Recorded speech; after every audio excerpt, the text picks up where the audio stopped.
Naku, mataas, malalim. Yan, sana biyayaan tayo ng kalikasan. Mga kaibigan namin sa dagat, bigyan mo kami ng huli.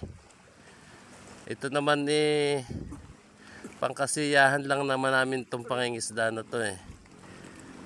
Kaya sana makabahagi kahit tiga 2 kilo. Tayo na. Wait lang. Ay, putik.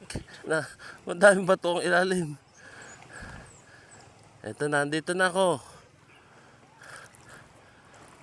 Ayan. Dito na ako. Ang lalaki ng bato. Kamay basa na cellphone. Yeah. Ay, hawakan kong dulo. Okay. Ba't mo kasi pinagputol-putol? Ay, ayun, ano yun, bumaligtad oh. Bumaligtad ba yan? Kamaya natin ayusin pag nakatangad. Ayaw nga pala. Sorry. Pwede mag-sorry? Pwede. Ano yung dulo dito? Pero makoidol ng isa ha. Palbawa wala ka, nasa Maynila. Hindi makapaglambat ako. Ano yung dulo? O kahit sa bahay mo na iwanan to. Pag gusto ko sa sa Nicolas pumunta. Maganda kasi doon sa mga tabihan. Kaya tayo makagwa. Ang ganda mo na binigay sa iyo, tapos binigay mo sa akin talagang dibdiba ng pananahi. Hindi makita dulo? Hindi. Oh my goodness. Nakakatuwa naman tong ating Lord. Patawa. Kahit tiga 2 kilo lang, masaya na po kami. At nandun yung mga unggoy sa bundok na yon. Makakain sila oh. Nandun ang isa kanina sa baba. Nanganganain sila dun oh. Maliliit lang ano. Nakukulit oh.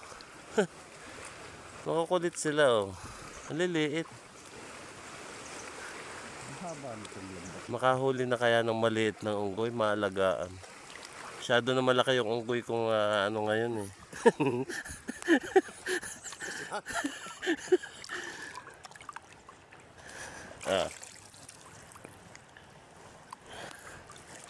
Ay, sumabit.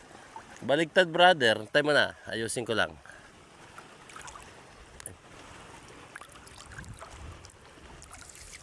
Ano ba to? Sumabit sa dya? Baligtad. Kamaya nga ayusin yan. Tatangad ka. Sige. Hindi kaya to mabalod gumanon yung umayikid. Tabi muna ako. Palalim na ng palalim.